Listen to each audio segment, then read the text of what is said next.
Magandang araw po mga kapuntos, at sa araw na ito po meron po akong tampok na video para sa inyo at sana ay magustuhan ninyo. Kaya sa mga bago pa po sa aming channel, please po don't forget to hit the subscribe button at ang notification bell para maging notified kayo sa bawat video na ilalabas ko sa channel na ito. At bilang kahilingan po ng punto por punto team at naway maintindihan po ninyo, sana po wag nyo pong i-skip yung mga ads sa aming mga video. Sa maliit na bagay na po na yan, malaking tulong po yan sa ating programa at sa ating ministry. Sana po maunawaan po ninyo. Maraming salamat po, kaya wag na po natin patagalin. Simulan na po natin.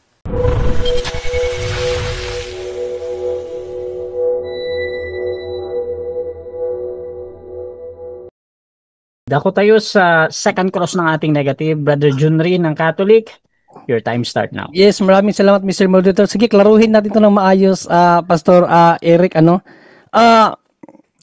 Saan ka sa dalawa? You are saved by grace through faith or you are saved by faith alone? Alin ka sa dalawa? Both yan. Kasi hindi mo lang nauunawaan yung konteksto. Kasi yung biyaya, regalo yan. Walang ibang sino mong gagawin dyan. No, sabi mo nga, makakamit mo yan kung sasampalyanan mo. So, ibig sabihin, through faith alone. Kasi biyaya yun. At tinibigay ng Diyos. So, what yan? Walang pagkakaiba. Ang pagkakamali mo lang, hindi mo naunawaan yung kahulugan ng biyaya o regalo. Akala mo, pag sinabi ni Carol, next question. Saan mo nabasa sa Bible na mayroon kahit isang apostol man lang or kahit kalahating apostol, kasi mahirap na yung isa kahit kalahating apostol na you are saved by faith alone? Saan mo nabasa yan? Kasi parehas yung by grace you are saved through faith. Magkaiba yun kasi may grace nga sabi mo parehas yan, pero ang isa sa kaparehas nun, you are saved by faith alone. Sinong apostol nagsabi sa iyo o kalahating apostol lang, kasi mahirap sagutin yung isa, yung kalahati na lang na may apostol na kalahati na nagsabi you are saved by faith alone? Saan mo nabasa yan? Binigay ko siya mga talata. Objection, Mr. Moderator. Objection, proceed mo na. Wait lang. Objection mo na. Kasi ang ibinigay niya na talata, Ephesians 2:8-9, true by grace yun Ang hinahanap ko, Mr. Moderator, yung sinasabi niyang you are saved by faith alone. Walang grasya, kasi sabi niya, faith alone na yung kaligtasan Walang grasya ng Diyos. So saan niya nabasa, may isang apostol na nagsabi, you are saved by grace, by faith alone? Okay, Pastor Eric, meron ka bang counter objection before ako mag-judge? Brother Rasha, proceed. Kasi maliwanag lang po yung kanyang sagot, ay yung kanyang tanong, at maliwanag yung sagot natin. Kategorika, sinagot po natin. Okay, so ganito mga kapatid, ang tanong kasi dito, saan mababasa, naghihingi ito ng talata. However, either that is true or not, basta bumigay lang ng talata, tinatanggap yan ng moderator as a valid answer So, nasa audience na yan kung paano nila titingnan yung talata na yon. Brother o Pastor Eric, proceed kasi yung sagot bro, yung talata lang.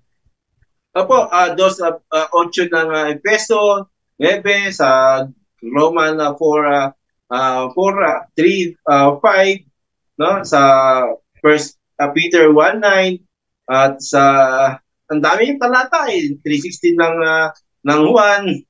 Next question. Okay, next question. Okay, leave it to the listener na lang. Okay, Pastor Eric, kung talagang alam mo yung salitang faith, biblically speaking, ang faith ba may kasamang gawa or faith na walang gawa talaga? Alin sa Bible ang tinuturo? Yung faith yung faith ba sa Bible may kasamang gawa or ang faith sa Bible walang gawa? May kasama wala.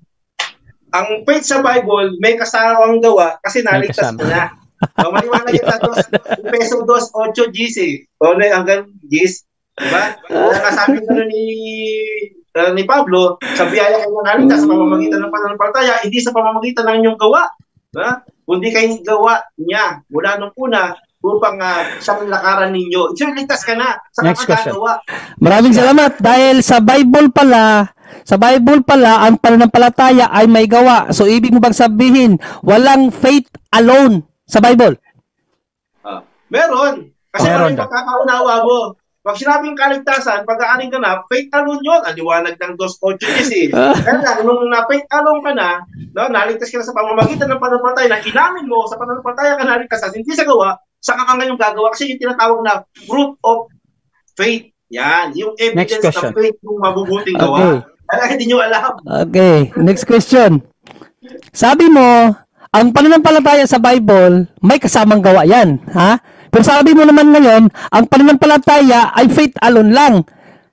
Alin ang totoo dito? No, kasi biblically speaking, sabi mo, ang faith sa Bible, ibig sabihin Bible, entire Bible, mayroong gawa talaga, no? Pero sinabi mo naman sa isang banda, faith alone lang ang Bible. Alin ang totoo doon? Yung pananampalataya sa Bible ay may kasamang gawa? O yung sinasabi mong faith alone lang na walang gawa? Alin ang totoo? Parang totoo. Parehas daw. Yung sinasabi mo may gawa, after po ng salvation yun. Kaya, faith, maragaling ka. Then, fruit, tawag ito, yung fruit or works. Yan ang tama dyan. Kaya kasi ang tanong mo, may gawa ba ang pananampalataya? Meron. Kasi pataya pa bago mo ng gawa, pero hindi tinutukoy. Next question.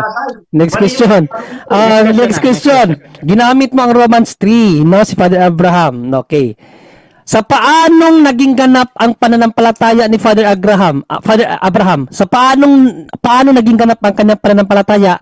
By faith alone or by faith and good works? Faith alone or faith and good works? Faith alone. Ulitin mo, walang works to. Kasi pag works, utang yun. May utang ang Diyos to, babayaran ka. Kaya nga sabi siya, mahina kayo sa konteksto eh. Hindi nyo alam yung konteksto eh. Maliwanag to, faith alone yun. Faith alone yun, hindi po yun works. Kaya nga, sabi ko sa'yo, tibagin nyo ako sa pamamagitan ng konteksto. Doon tayo maglalaban. Next question. Okay, bibigyan pa kita ng isang pagkakataon. Sa paano naging ganap ang pananampalataya ni Father Abraham? By works or by faith alone? Yan ang question ha, ulitin ko. Sa paano naging ganap ang pananampalataya ni Father Abraham? By works or by faith alone? Faith nga, no?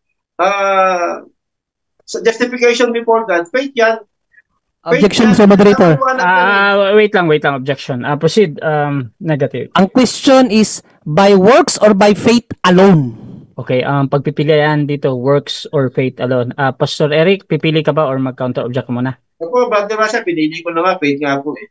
Okay, so ganito bro. Faith lang sinabi ng Mr. Moderator. Gusto ko marinig yung faith alone. Judgment lang ako na to. So ang judgment dito mga kapatid, ang pagpipilian kasi dito, Pastor Eric, kasama yung faith alone ba? Hindi lang yung word na faith ha, tapos yung works. So Pastor Eric, magte 10 seconds ka ba or talagang pipili ka? Ay hindi, pinili na po natin. Faith po yun, faith alone po. Faith alone. Okay, proceed. Paliwanag ba? Yeah, faith alone talaga. Faith alone kasi yun yung topic namin eh. Hindi naman yung faith plus work yan eh. Kaya pag faith alone yun. Yan, inari siyang katuyan yung kanyang pananampalataya. So walang works yun. Kasi pag works yun, ayon sa tinanong mo sa Roma, 4:3 patuloy, pag gawa yun, may utang ang Diyos doon. Babayaran ka. Kaya lang, Next question. sa gawa eh. Next question. Faith alone. Next question. Uulitin ko sa pangatlong pagkakataon. No? Sa paano naging ganap, pakinggan mong maigi, paano naging ganap ang pananampalataya ni Father Abraham? By works or by faith alone lang? Okay, hindi ba muna tanong mo, paano naging ganap ang pananampalataya niya? Seryoso yun. Hello? Bro, sige bro, sagot works or faith alone? Naging ganap ang pananampalataya sa works na kasi nga bunga na yun. Result na yun ng ng pananampalataya. Yan.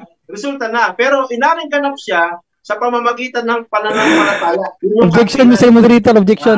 Objection, proceed. Objection na. Hindi na tanong na naman ang binigyan ko siya ng 3 pagkakataon, Mr. Moderator, na baguhin niya at binago niya talaga. Kaso hindi niya sinagot ng direkta pa rin ang aking okay. categorical. Sa pangatlong pagkakataon, Mr. Moderator, pinapili ko siya uli kung sa paanong paraan naging ganap ang pananampalataya ni Father Abraham, by works or by faith alone.